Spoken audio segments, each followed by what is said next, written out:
Shalom, kita bersyukur hari ini kita kembali bisa berkumpul bersama mengikuti seminar atau ceramah kesehatan yang akan disampaikan oleh Dr. Edi Lustio yang pada hari ini akan membahas tentang pentingnya meningkatkan sistem kekebalan tubuh dengan suplemen nutrisi yang wajar pada saat pandemi.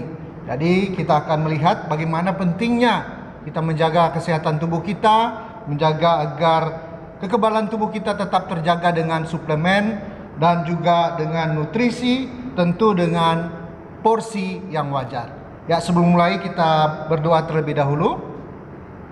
Tuhan, kami bersyukur untuk hari ini. Tuhan berikan kami waktu, kesempatan untuk kembali bisa sama-sama mendengarkan ceramah kesehatan. Biarlah Tuhan berikan kami hikmat agar kami bisa mengerti bagaimana kami menjaga tubuh kami sebagai bait Allah, agar kami bisa tetap terus beraktivitas dengan baik, juga kami bisa melewati setiap pandemi ini dengan kekuatan, dengan kesehatan yang datang daripada Tuhan sendiri. Terima kasih Tuhan, kami serahkan waktu ini dalam tangan kasih Tuhan. Dalam nama Tuhan Yesus kami berdoa. Amin. Sebelum kita mulai, kita menaikkan satu pujian.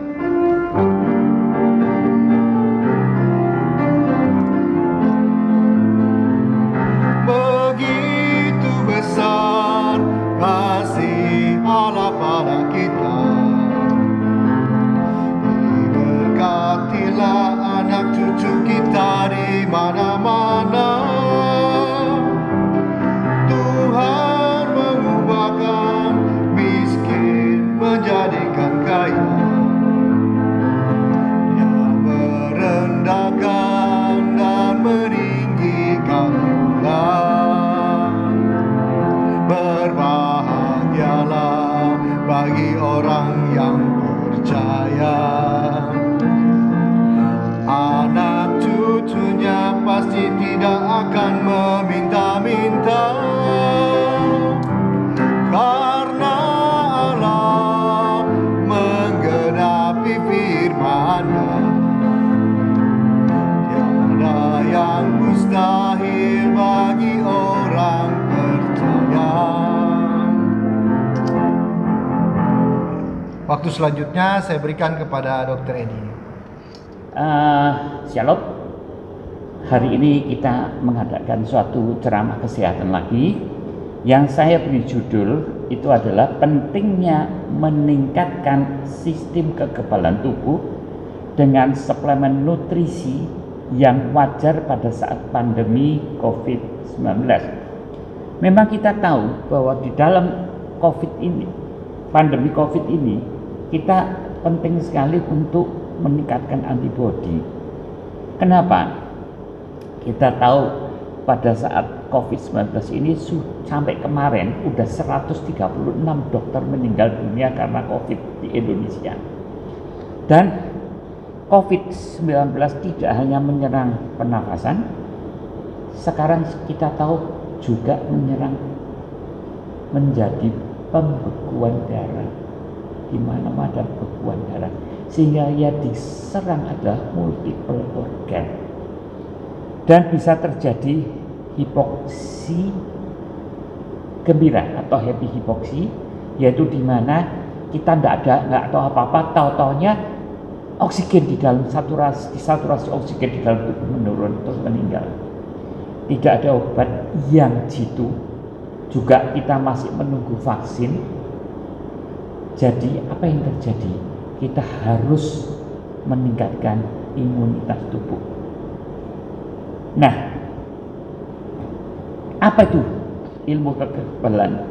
Yaitu pertahanan dari tubuh kita terhadap luar. Ibaratnya suatu negara, kalau ada musuh datang, siapa yang melawan? Dia itu tentara. Di dalam tubuh kita juga ada tentaranya, yaitu yang kita sebut sistem imun atau sistem kekebalan. Dalam ada IgG, ada IgM, ada sel T dan sel darah putih dan lain-lain. Itu sistem pertahanan tubuh kita. Nah, respon daripada kekebalan tubuh itu ada dua macam. Yang satu macam itu adalah bawaan, yang kedua adalah adaptif. Adaptif itu adalah kalau nyerang bagaimana kita untuk melakukannya. Nah, sistem kekebalan yang bawaan itu sebenarnya dari mulai itu sudah ada. Misalkan kalau kita terserang penyakit, kita demam. Demam itu sebetulnya untuk membunuh kuman, membunuh virus atau membunuh apapun juga yang masuk ke dalam tubuh. Sehingga saya tidak setuju kalau ada orang yang begitu demam langsung minum obat penurun panas.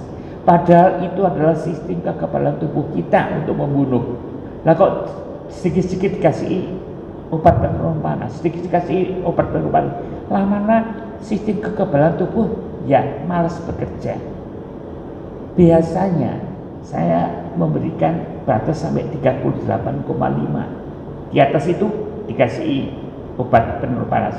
Di bawahnya lebih baik jangan, kecuali kalau begitu naik sedikit panasnya orang itu kejang, itu akan merusak otak, harus kasih obat penurun panas. Antibiotik apa yang perlu sih? Nggak selalu perlu, virus sudah ada antibiotiknya.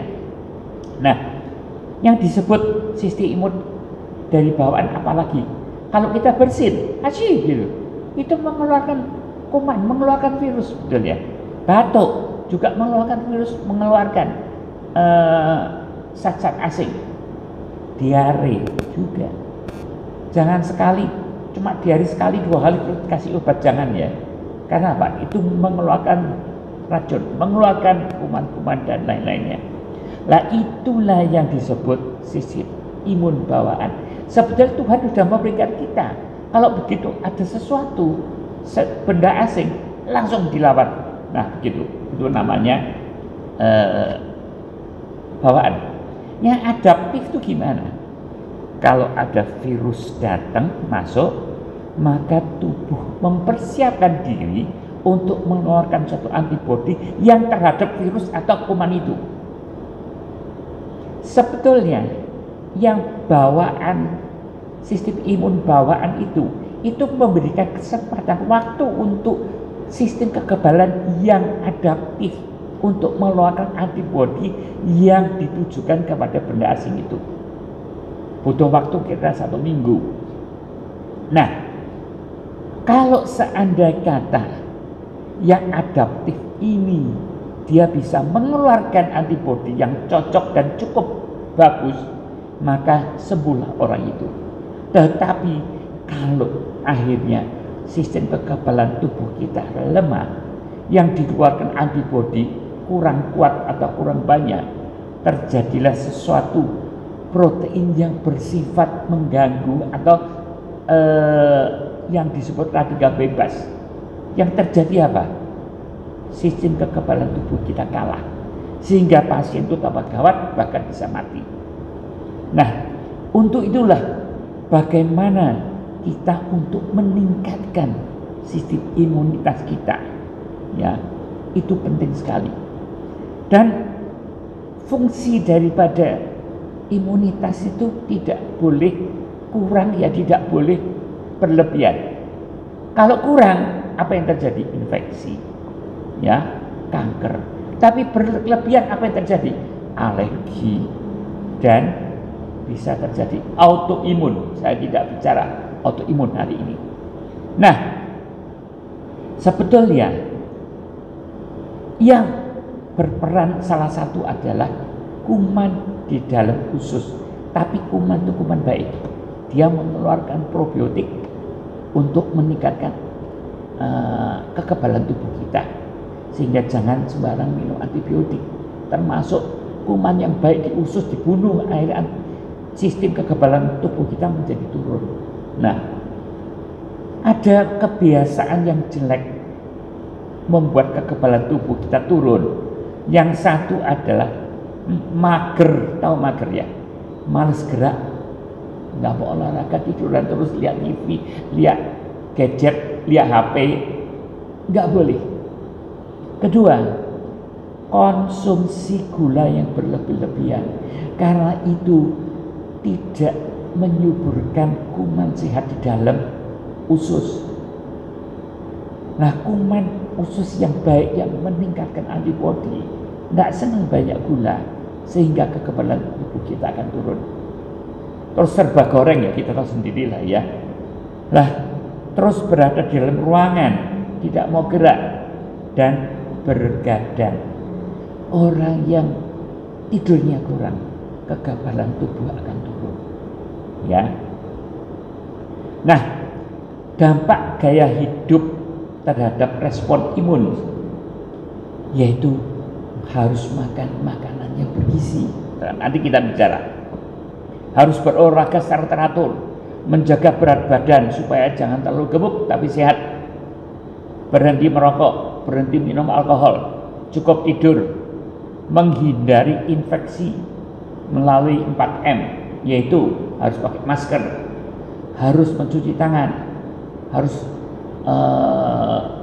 menghindar orang kerumunan banyak dan menjaga jarak. Dan yang penting mengurangi stres. Jangan stres ya, banyak orang kena virus. Aku setengah mati, setengah mati bukan karena mati karena virus, tapi mati karena stres. Ya, imun kita karena turun kalau stres. Nah, sekarang mulai kita bicara gizi. Gizi itu berasal dari perkataan Mesir yang artinya makan, saudara. Kalau bahasa hari adalah nutrisi. Nah, kita lihat di sini ada zat gizi. Itu apa? Ada protein, ada karbohidrat, ada lemak. Lemak itu tidak jelek loh ya. Jadi jangan mengurangi lemak. Ada juga vitamin, ada mineral dan lain-lain. Itu yang kita sebut zat gizi. Lah, fungsi dari zat gizi apa? Yaitu sebagai sumber tenaga, sebagai sumber untuk pertumbuhan dan perkembangan. Anak kecil kalau tidak ada gizi pasti kecil, kurus, tidak bisa tinggi-tinggi. Untuk memperbaiki sel-sel yang rusak, untuk mempertahankan fungsi organ tubuh seperti kekebalan tubuh, sebagai pengatur dan pendukung proses metabolisme dan menjaga keseimbangan metabolisme, sebagai pembentuk sel-sel pada jaringan tubuh. Itu fungsi dari zat gizi. Dan zat gizi ini harus seimbang. Tidak terlalu banyak protein, tidak boleh terlalu banyak karbohidrat, tidak boleh terlalu banyak vitamin A atau vitamin B atau vitamin atau mineral, tidak. Tapi harus seimbang, ya. Nah, kita lihat di sini. Manfaat satu persatu saya bicara. Kenapa kita harus makan banyak gizi? Antara lain adalah protein. Fungsinya apa sih? Membangun dan memelihara jaringan tubuh, mempercepat reaksi kimia di tubuh, yaitu enzim. Ya. Komunikasi antar bagian tubuh, apa itu? Hormon. Memberi struktur tubuh supaya tubuh kita keker, ya. Meningkatkan kekebalan tubuh lah penting. Untuk meningkatkan kekebalan tubuh kita perlu makan protein. Mengangkut dan menyimpan zat gizi antara lain hemoglobin Hb. Dia membawa oksigen ke seluruh tubuh, juga membawa gizi sebetulnya, makanan. Menjaga keseimbangan asam dan basa dalam tubuh. Tidak boleh terlalu asam, juga tidak boleh terlalu basah. Nah, makanan apa yang berprotein tinggi? Nggak usah dihafal lah, antara lain telur, almond, daging, dan lain-lain. Ya. Terus, yang kedua adalah lemak. Lemak itu ada 3 macam. Lemak jenuh, trans lemak, dan lemak tidak jenuh. Lemak jenuh jelek. Antara lain adalah mentega, ya, keju, daging olahan, dan lain-lain. Yang bagus sebetulnya asam lemak yang tidak jenuh. Itu berfungsi bagus untuk tubuh kita. Ya, di mana dia? Di minyak zaitun. di alpukat, kacang kenari, ikan salmon, dan biji-bijian. Nah, saya tidak begitu senang kalau ada orang takut lemak. Padahal lemak itu sangat-sangat dibutuhkan oleh tubuh. Satu, tambah daya konsentrasi. Orang kalau kurang lemak, maka dia tidak bisa konsentrasi. Ingat ya, di otak itu kebanyakan lemak ya.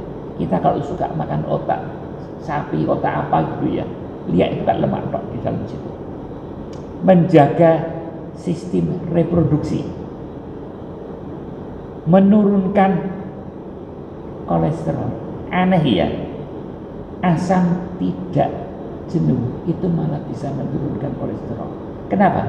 Karena dia di sana tuh cukup, sehingga tubuh tidak akan menghasilkan kolesterol yang jelek gitu loh. Ya, diseimbangkan oleh tubuh dalam tubuh kita sendiri. Dan menurunkan tekanan darah, mencegah kanker, menyehatkan kulit. Orang kalau lemaknya cukup, kulitnya kinclong, saudara. Ya. Nah, untuk mengurangi peradangan, memperlancar metabolisme, makanan terasa lebih gurih, lebih enak kalau ada lemaknya. Dan lemak yang tidak jenuh lebih baik untuk jantung. Jadi jangan sekali-sekali menurunkan lemak, saudara. Juga jangan terlalu tinggi karena juga tidak baik. Sehingga orang kalau takut lemaknya terlalu tinggi, terus kemudian minum obat lemak, itu suatu hal yang salah. Ya, bisa gampang pikun, saudara. Ya. Nah, lemak ada di mana-mana, kita tahu ya pokoknya. Sekarang kita bicara yang ketiga, karbohidrat. Sumber energi ya. Kalau di RRT, kalau makan tidak ada nasi, itu namanya bukan makan. Itu namanya makan jajan namanya. Ya. Bukan yang utama. Sama seperti orang daerah tertentu di tempat Indonesia, kalau belum makan nasi namanya belum makan, gitu. Ya. Nah, meningkatkan kinerja otak, membantu proses detoksifikasi, dan baik untuk kesehatan jantung, mengatur kadar gula dalam darah. Jadi orang kalau misalkan ada kencing manis, hati-hati jangan terlalu banyak karbohidrat. Nah, untuk sebagai sumber penyerapan kalsium, membantu menjaga massa otot dan menstabilkan emosi, membantu menurunkan berat badan, dan membantu memperbaiki kualitas tidur. Orang kalau lapar udah seturu. Nah, makanan yang mengandung karbohidrat saya tidak banyak bicara, banyak yang tahu ya. Nasi, ubi, jagung, pohon, dan lain-lain. Nah, sekarang kita mau membicarakan zat gizi yang berupa vitamin dan mineral. Vitamin A, B1, B6, B12, vitamin C, vitamin D, dan asam folat. Kalau mineral yang berguna untuk daya tahan tubuh kita, ada seng, ada selenium, ada tembaga, kobalt, ada besi. Ya, kita lihat. Vitamin A itu untuk apa? Untuk mata. Orang tahu ya kalau mata beler, oh kurang vitamin A. Terus kemudian untuk imunitas, secara baik untuk reproduksi. Vitamin A itu terdapat makanan yang berwarna-warna, antara oranye, kuning, dan merah. Ya. Terus ke vitamin B, B12 untuk sistem saraf dan produksi sel darah merah, terdapat dari ikan, daging, unggas, telur, dan susu. Vitamin B1 untuk apa? Vitamin B1 untuk fungsi kognitif semakin membaik dan bisa mengurangi stres. B1 ya, mencegah penyakit beri-beri. Kalau ada orang bengkak kakinya, oh ini beri-beri, kasih B1. Daya tahan tubuh akan membaik, saudara. Terdapat pada sereal, telur, daging sapi, kacang-kacangan. B6 untuk mengobati anemi, mencegah resiko penyakit jantung, menurunkan kolesterol tinggi, serta menguatkan fungsi otak, untuk mengatasi nyeri menstruasi dan efek samping kehamilan seperti muntah-muntah. Ya, dapat dari mana? Ikan, hati daripada sapi, kentang, daging ayam, kacang-kacangan, buah-buahan. Ya. Vitamin C, kita tahu semuanya, vitamin C menjaga daya tahan tubuh. Terdapat di mana? Jeruk, sayuran berwarna merah, oranye, dan hijau. Vitamin D untuk menguatkan tulang, otot, dan komunikasi otak ke seluruh bagian tubuh. Ini penting vitamin D. Sekarang ini vitamin D itu di dalam tubuh kita diperkuat dengan apa? Sinar matahari. Jadi silakan untuk berjemur.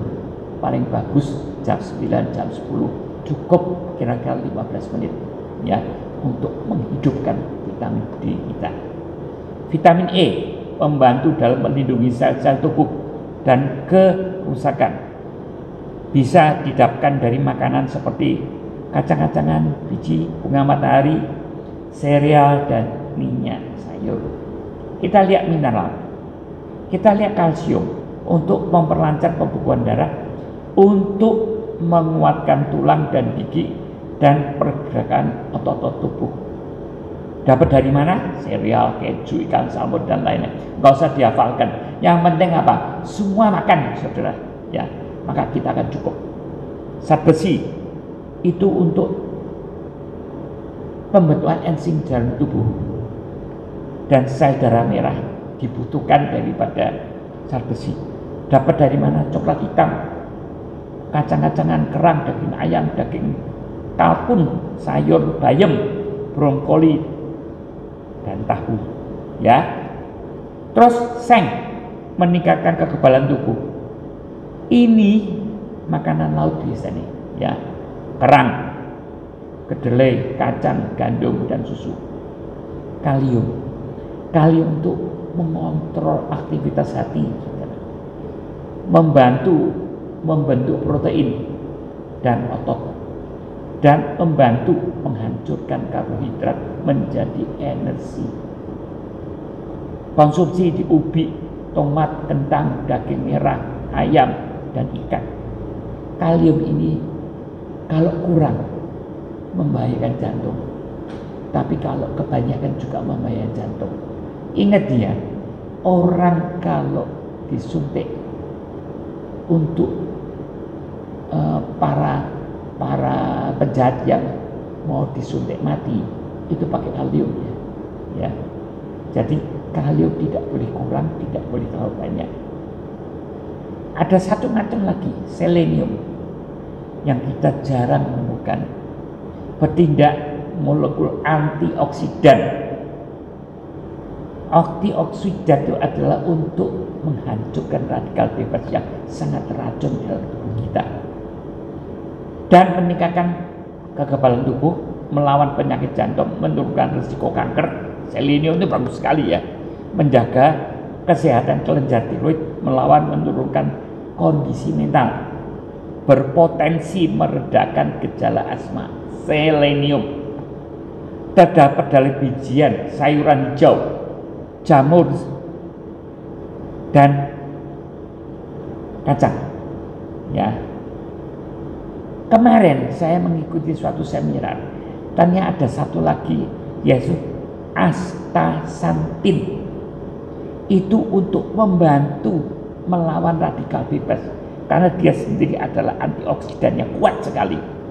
Ya, bisa memperbaiki kulit, untuk kesuburan pria, dan untuk nyeri dari sendi dan kesehatan jantung. Terdapat di mana? Terdapat di udang, salmon, di ganggeng ya, yang di kali banyak ganggeng, tapi kita tidak makan. Nah, Setelah saya cerita begitu banyak, mungkin banyaknya bingung. Nah gitu, masa saya ngafalkan di makan apa, mengandung apa, makan apa, lah bingung ya. Nah saya bingung, saudara. Yang penting adalah makanlah yang seimbang dan yang kompleks. Kalau buah-buahan, makanlah pelangi buah, yaitu sehari 5 macam buah, 5 warna. Mungkin ada yang tanya sama saya, warna itu apa? Warna itu dalamnya itu adalah phytochemical sebagai antioksidan, sehingga warna daripada buah itu sangat-sangat penting. Buah merah ada yang tahu, buah kuning ada yang tahu, oranye ada yang tahu, hijau ada yang tahu. Kurang ya, hitam ada saudara. Itu anggur hitam kan ada, putih ada. Apa? Buah putih ada, salak dan lengkeng itu juga putih, saudara. Duku juga putih. Ya, jadi sehari itu makan 5 macam lah paling sedikit warna yang kita sebut pelangi. Nah, hati-hati. Sekarang pandemi itu tambah gawat ya. Di ERT penambahan daripada kasus per hari kemarin cuma 13 ya. Sedangkan di Indonesia kemarin 4.000 lebih. Surabaya 269 kalau tidak salah. Jadi kecuali kita meningkatkan imunitas, jangan lupa protokol kesehatan. Pakai masker, menjaga jarak, mencuci tangan dengan sabun dan air yang mengalir, juga menghindari keramaian. Ada yang tanya, nanti kalau vaksin sudah keluar, kalau kita sudah suntik vaksin, bagaimana? Tetap saudara, hidup sehat, yaitu pakai masker, cuci tangan, menjaga jarak. Kita ingat zaman dulu, kalau orang yang pernah belajar bahasa Mandarin, itu pasti ada siensi su cai cepat. Artinya apa? Sebelum makan cuci tangan dulu. Itu adalah hidup sehat. Sehingga jangan dikira adanya COVID kita boleh sembarangan. Nggak boleh sembarangan. Setelah COVID pergi terus kita boleh sembarangan. Enggak saudara. Silakan tetap pakai masker. Silakan tetap cuci tangan. Silakan untuk jaga jarak. Nah, itu penting dan penting. Nah, untuk itulah kita harus tetap menjaga diri.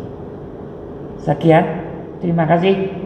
Salam damai dan salam sehat.